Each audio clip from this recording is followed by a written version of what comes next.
everybody, welcome to week 3 of distance learning. I hope you enjoyed your long, restful holiday weekend, and I hope you're ready to jump on into all the lessons we have ready for you guys this week. This week I decided to do another fun spirit week, so this spirit week is dress in your favorite color. If you cannot pick your one favorite color, feel free to dress in rainbow like I did, or maybe you even want to take every day of the week to do a different color. That'd be super cool. Again, if you don't want to do it, you don't have to. This week's lessons are all about make your own art materials. I like to call it our do-it-yourself or our make it series because it's all about making art materials from things you have in your home. There are 4 different lessons or 4 different videos that show you how to make 4 different types of art materials. So I'm going to start off our first one with showing you 2 different ways to make different types of dough that you can use to make art. So let's go ahead and jump on in.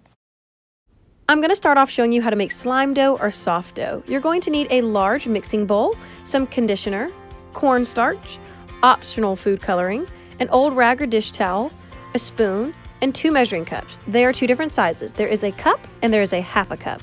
Don't forget your messy mat to keep your space clean. You can also work outside while you do this. The first ingredient we need to add is our half a cup of conditioner. You can use any scent. I suggest one that you really like because it does smell a lot like the conditioner in the end. Use your spoon to make sure it's all scooped out and into your large mixing bowl. The next thing you're going to add is your choice of some food coloring if you'd like to turn your dough different colors.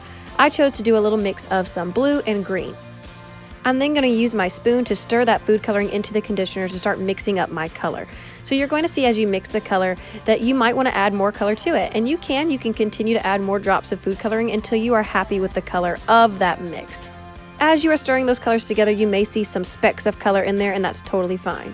Next, you're going to measure out a full cup of cornstarch, and you're going to add that into your mix of food coloring and conditioner. Keep your cornstarch close by because you may need it again in just a moment, depending on how your mixture turns out.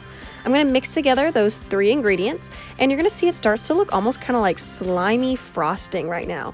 If I was to try to get my hands in this and start mixing it around, it's going to be too sticky. You'll see that as I try to squish it between my hands here, it's sticking all over my fingers, and it's really just a gooey mess. If your slime dough looks like this, that means you need to add more cornstarch. Add a little scoop at a time, mix it together with a spoon, and you can keep adding more as you need to. Your goal is you want to see it turn into a thicker dough-like consistency. So as you can see, I just needed to add a few scoops at a time, and then once I add that last scoop, I'm going to start mixing around with my fingers. Again, if it's too sticky, you know what to do. Just add in more of that cornstarch. But again, a little bit goes a long way, so add a little, and then if it's not enough, you can continue to add more. I'm going to mix this around until I see it starts to turn into more of a dough. I can even start to mold it into a ball in my hands, and that's a good sign. Any little extra bits that are stuck on your fingers, just go run to the bathroom and wash that off real quick. Now I can start playing with my slime dough that I have made. I can roll it around, I can squish it, I can stretch it. It is very soft at this point. Leave a little bit of cornstarch on the table so you can run your hands through it in case your dough starts sticking too much to your fingers again. I'm going to break the dough into 2 different pieces so I can show you the difference between slime dough and what I call soft dough. So I'm going to add an extra scoop of cornstarch to this part of the dough. I'm going to squish it together until it's well mixed. This is going to be my soft dough.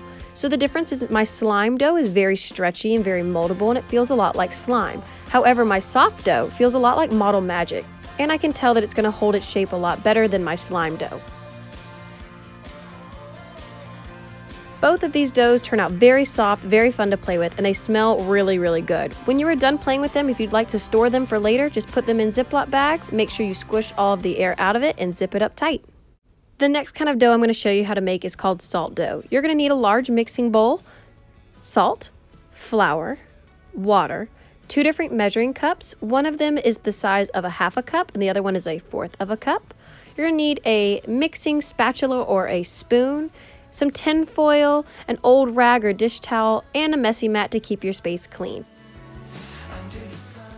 I'm going to begin with my 1/4 a cup of water. I'm going to pour that into my measuring cup, add it into my large mixing bowl, and then I need to dry out my measuring cup because I'm going to use it again for salt. So once it is dry, I'm going to measure out a 1/4 a cup of salt, add that into my large bowl with my water, make sure all of the salt is out, and then finally we're going to add in a half a cup of flour to our mix. Once all that flour is out, you want to use your spatula or your spoon, and you're going to stir all of those ingredients together. As you are mixing those 3 ingredients together, you're going to see it's very chunky. Once you get to this point where you've mixed as much as you can with your spoon or spatula, then you can start using your hands. You're going to scoop your hands into the dough, and you're going to start mushing that dough back and forth between your hands to start really mixing those ingredients together. If you are noticing that your dough is sticking too much to your hands, you just need to add a little more flour into the mix to dry it out a little more. You can just add that onto your hands, or you can pour a little bit into the dough. If yours is a little dry like mine, I'm going to add just a little bit of water. You can add more water, but add a little bit at a time.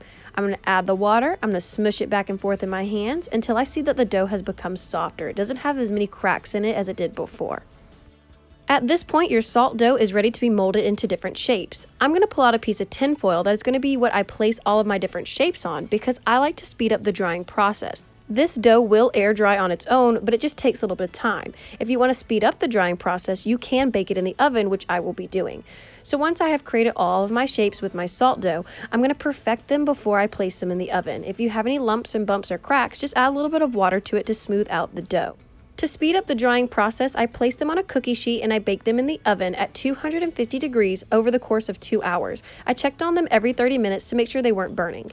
Once they were done in the oven, they were pretty hard. There was only a few soft spots, but it was enough that I could move them around, make them into ornaments, and I could even paint on top of them.